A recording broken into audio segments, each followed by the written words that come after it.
ये सोचा दिल ने अब जो लगा हूँ मिलने ढूंढूं तुझे sorry. Hey guys welcome back to it's programmer. आणि आपण पॉपअप प्रोजेक्ट करत होतो, तर हा आहे व्हिडिओ नंबर 2 म्हणजेच पार्ट 2 पॉपअप प्रोजेक्टचा. याच्या आधी आपण पॉपअप प्रोजेक्टचा HTML आणि CSSचा कोड कंप्लीट केलेला आहे. तर तो व्हिडिओ जर तुम्ही पाहिला नसेल तर तुम्हाला इथे मायचा भंग ठीक आहे, मजबुरी आहे यांच्यामुळे, पण ठीक आहे. Hey champs welcome back to it's programmer. हे बघा, आपण करत होतो पॉपअप प्रोजेक्ट आणि पॉपअप प्रोजेक्टचा HTML आणि CSSचा कोड आपला लिहून झालेला आहे. ठीक आहे, तर पॉपअप प्रोजेक्टचा पार्ट 1चा व्हिडिओ होता, तुम्हाला थंबनेल दिसत असेल इथं. तर ही थंबनेल आहे आणि डिस्क्रिप्शन बॉक्समध्ये मी पॉपअप प्रोजेक्ट पार्ट 1 ह्या नावाने व्हिडिओची लिंक प्रोव्हाइड केलेली. तर तुम्ही तिथे जाऊन लिंकवर क्लिक करून तो व्हिडिओ पाहू शकता. ठीक आहे, तर तुम्हाला HTML आणि CSSचा कोड आपण त्या व्हिडिओमध्ये कव्हर केल्या कारणाने मी या व्हिडिओमध्ये फक्त जावास्क्रिप्टचा कोड लिहिणार आहे. ठीक आहे, तर जावास्क्रिप्टचा कोड आपण विदाउट टाईम वेस्ट करता स्टार्ट करूया. तर त्यासाठी करूया मग start. It's time we should start now. Let's go. Guys, आपण आता आलो आपल्या कॉम्प्युटरच्या स्क्रीनवर आणि HTML CSSचा तर झाला आहे आणि राहिला आहे जावास्क्रिप्टचा. ठीक आहे, तर आपण पटकन ओपन करून घेऊया विज्युअल स्टुडिओ कोड. आणि तुम्ही पाहू शकता हा HTMLचा कोड आपण पूर्ण लिहिला होता, त्यानंतर हा CSSचा कोड आपण पूर्ण लिहिला होता. ठीक आहे, हां बरोबर हाच होता. आणि त्यानंतर जावास्क्रिप्टचा कोड राहिला आहे. ठीक आहे ना, तर ही जी फाईल आहे ही एम्प्टी आहे, तर आपण तिला मस्तपैकी आता लिहून टाकूया. तर बघा गाईज, आपल्याला सगळ्यात आधी काय करायचं आहे, आपण इथे index.html काय केलेलं आहे, बटन बनवलं आहे एक, ज्याचं ओपन मॉडेल नाव आहे सबमिट बटन. ज्याला क्लिक केल्यावर आपला एक पॉपअप ओपन व्हायला पाहिजे, जो पॉपअप ओपन स्टोअर केला आहे इनर मॉडेलमध्ये. थँक्यू समथिंग टेक्स्ट आहे आणि क्लोज मॉडेल एक बटन आहे, आणि क्लोज मॉडेल बटनवर जर आपण क्लिक केलं तर ते क्लोज व्हायला पाहिजे. असा आपला जो स्ट्रक्चर होता तो होता. ठीक आहे, तर आपल्याला सिम्पली 3 व्हेरिएबल बनवायचे आहेत कॉन्स्टंट टाईपचे. तर मी सिम्पली इथे कॉन्स्ट लिहितो आणि व्हेरिएबलचं नाव मी ठेवतो ओपन मॉडेल.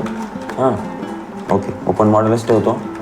आणि ओपन मॉडेलमध्ये मी स्टोअर करतो document dot gate element by ID याच्याने. ठीक आहे ना, तर document dot gate element by ID आणि त्याच्यामध्ये मी स्टोअर करतो ते बटन ज्याची ID आहे ओपन मॉडेल. Okay, nice. आणि सेम याच पद्धतीने आपण अजून 2 व्हेरिएबल बनवायचे आहेत आपल्याला. ठीक आहे, तर मी हे सिम्पली करतो हे कॉपी आपला टाईम सेव्ह करण्यासाठी, आणि मी इथे करतो पेस्ट. आणि पेस्ट केल्यानंतर मी सिम्पली जो हा सेकंड व्हेरिएबल आहे त्याचं नाव ठेवतो फक्त मॉडेल. ठीक आहे, आणि हा जो यम आहे त्याला मी ठेवतो स्मॉल, कारण लहान गोष्टी चांगल्या असतात. तर लहान ठेवला मी मॉडेलचा यम. आणि तेच आपण तिकडे देखील क्लास काय दिलेली आणि ID मॉडेल दिलेली, कशाला डिवला दिलेली, आठवत नसेल तर पाहू शकता तुम्ही. हे बघा, हा जो डिव याला ID मॉडेल दिलेली ॲज वेल एज क्लास पण मॉडेल दिली, तर आपण त्यालाच इकडे ॲक्सेस केलेलं आहे. ठीक आहे, ओके झालं. आता तिसरा व्हेरिएबल तिथं पण सेम, फक्त आपण ओपन मॉडेल न करता त्याला करूया आपण क्लोज मॉडेल. ओके, त्यानंतर इकडं पण सेम काय क्लोज मॉडेल. ओके, नाईस झालं. 3 व्हेरिएबल बनले सक्सेसफुली.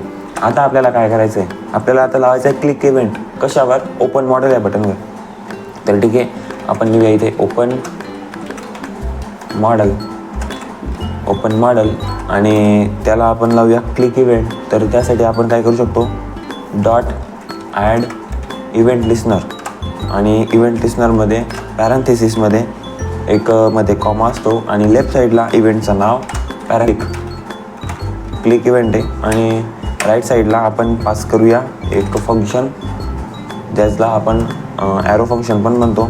तर मी एक ॲरो फंक्शन पास करतो आहे आणि इथे कर्ली ब्रेसेसमध्ये आपण ते फंक्शन लिहूया. ठीक आहे, तर ते फंक्शन काय काम करतं आहे, आपलं जो मॉडेल जो क्लास आहे ना, तर ह्या मॉडेल क्लासला आपण एक क्लास लिस्ट बनवली आहे. इथं पाहू शकता तुम्ही style.css आपण इथे एक वेगळी क्लास बनवली आहे ओपन नावाची.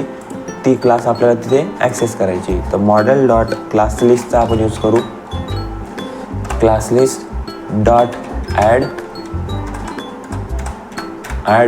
आणि ॲड करूया आपण त्या क्लास लिस्टचं नाव. काय नाव आहे, ओपन नाही रे, ओपन. ओके, सही आहे. आणि याला करू आपण कर्ली ब्रेसेस आणि हा करू आपण कोड सेव्ह. आणि सेम बघा इथे काय केलं आहे आपण, सबमिट बटनवर क्लिक केल्यानंतर ओपन व्हायला पाहिजे म्हणून असं केलं आहे. आणि जर आपण क्लोज बटनवर क्लिक केलं तर काय व्हायला पाहिजे, मग क्लोज पण तर व्हायला पाहिजे ना. तर मग आपण जो क्लास लिस्ट आपण तिथं ॲड करतो आहे, इथं ॲड करतो आहे, त्याला आपल्याला फक्त सिम्पली रिमूव्ह करायचं आहे. तर मी तोच कोड इथं पेस्ट करतो. ओपन मॉडेलच्या ऐवजी मी लिहितो क्लोज मॉडेल, क्लोज मॉडेल. आणि सेम आहे क्लास लिस्ट, ॲडच्या ऐवजी आपण करूया इथं रिमूव्ह. आणि बाकी सगळंचं सगळं एकदम डिट्टो आहे. ठीक आहे, तर आय थिंक सो की आपला जावास्क्रिप्टचा कोड पण झाला आहे. खरं मग काय, एवढाच कोड आहे, दुसरं काहीच नाही. ठीक आहे, तर याला मी करतो सेव्ह. आणि आपण चेक करूया आपल्या वेब पेजमध्ये की रन होतो आहे की नाही. एवढा फॉर्ममध्ये कोड तर दिला आहे पण रन व्हायला पाहिजे ना. ओके, ते इंडेक्स तर त्याला आपलं वेब पेज ओपन होतं आहे, हे झालं. यस झालं. तर मी आधी करतो रिफ्रेश. पोपट नको व्हायला माझा. 3, 2, 1 क्लिक. येस गाईज, पॉपअप येतोय पण असा क्लोज बटनवर क्लिक केल्याने नाही होते guys. Why it is happening. Submit क्लोजला नाही होते. वेट अ मिनिट, काहीतरी प्रॉब्लेम झाला असेल. काय प्रॉब्लेम झाला असेल, ओ हे बघा गाईज, असं सिम्पल छोटे छोटे प्रॉब्लेम्स क्रिएट होता. हा बघा, हा जो एम आहे ना हा कॅपिटल आहे आणि हा जो एम आहे ना हा स्मॉल आहे. कसं काय ॲक्सेस होईल, त्याला फोडा आणि कॅपिटल एम लिहा आणि परत सेव्ह करा. आणि आता चला साईटमध्ये. आणि जर केलं मी इथं रिफ्रेश तर तुम्ही बघा submit close, submit close, submit close. पण असं सटकन यायला नको, असं मला आवडत नाही. तर आपण देऊया तिथं ट्रान्झिशन. ठीक आहे ना. कुठे द्यावी लागेल, style.css मध्ये या, मॉडेलमध्ये या आणि इथे लिहा ट्रान्झिशन. ओके, ट्रान्झिशन कोणतं द्यायचं, ट्रान्झिशन देऊया आपण ऑल, बरोबर. 0.3 सेकंड्स, बरोबर. Is in out, is in देऊन बघू आधी. इज इन देऊन बघू कसं वाटतं. मला ते इज इन आउटच द्यायचं आहे पण इज इन देऊन बघू. ठीक आहे, कसं वाटतं. ठीक आहे, तर इथं केलं मी रिफ्रेश. Wow, nice. बॅडा बस ते दुसरी पाहू शकता आपण आपला पॉपअप कंप्लीट केलेला आहे. ठीक आहे.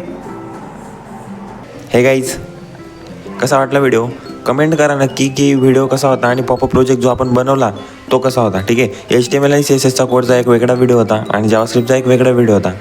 ते इकडे लाईटचा प्रॉब्लेम होता म्हणून मी तो दोन डिवाईड केले आणि तर एकच व्हिडिओमध्ये पूर्ण प्रोजेक्ट राहिला असता. ओके, जे घडलं ते घडलं. पण मला एक सांगा गाईज, आपण जो प्रोजेक्ट केला तो तुम्हाला कसा वाटला. त्याच्यात जर काही तुम्हाला वाटत असेल की असं नाही आपण असं करू शकलो असतो किंवा जास्त लेंदी झालं किंवा एकदम बेस्ट होतं, तुमचं जे पण कमेंट असेल I will request you please comment in comment box. ठीक आहे ना. कारण कमेंट वाचल्यानंतर मला वेगळ्याच प्रकारचा आनंद होतो. तर कमेंट करा प्लीज. आणि हा व्हिडिओ तुमच्या जास्तीत जास्त कोडर मित्रांसोबत शेअर करा, कारण व्हिडिओ बनवायला खूप जास्त मेहनत लागते. ठीक आहे ना. तर शेअर करा हा व्हिडिओ आणि कमेंट करायला विसरू नका. ठीक आहे, कमेंट करून जरूर जा आणि व्हिडिओला जाता जाता एक लाईक करून जा. ठीक आहे, तर मग अशाच व्हिडिओसाठी जावास्क्रिप्टच्या प्रॅक्टिस व्हिडिओसाठी सबस्क्राईब करा आपल्या चॅनलला. आणि जर तुम्ही माझे इंस्टाग्राम प्रोफाईलला व्हिजिट केलं नसेल, यूट्यूबला तर मी लाँग व्हिडिओ टाकतो पण डेली शॉर्ट व्हिडिओज मी टाकत असतो. डेली आपण कोडिंगची प्रॅक्टिस करतो, वेब डेव्हलपमेंट फ्रंट एंड पार्टची. ठीक आहे, तर HTML CSS आणि जावास्क्रिप्ट यांची कंबाईंड शॉर्ट व्हिडिओज मी टाकतो माझ्या इंस्टाग्रामच्या प्रोफाईलवर. जर तुम्ही तिथं गेले नसाल तर कुठं गेलेत मग, तर मग जा तिथं. हे बघा, तुम्हाला इथं माझी इंस्टाग्रामची प्रोफाईल दिसत असेल. माझ्या इंस्टाग्रामच्या प्रोफाईलचं नाव देखील तेच आहे, इट्स प्रोग्रामर. तुम्ही तिथं जा. आतापर्यंत लगभग माझ्यामध्ये 68 ते 69 व्हिडिओज तिथं झालेले आहेत. CSS एकदम बेस्ट क्वालिटीची मी तिथं अपलोड केलेली आहे. तर तुम्ही तिथं जरूर जा, व्हिजिट करा त्या प्रोफाईलला आणि तिथं जाऊन देखील तुम्ही मला फॉलो करू शकता. ठीक आहे, तर मग भेटूया पुढच्या व्हिडिओमध्ये. Till then keep learning, keep coding.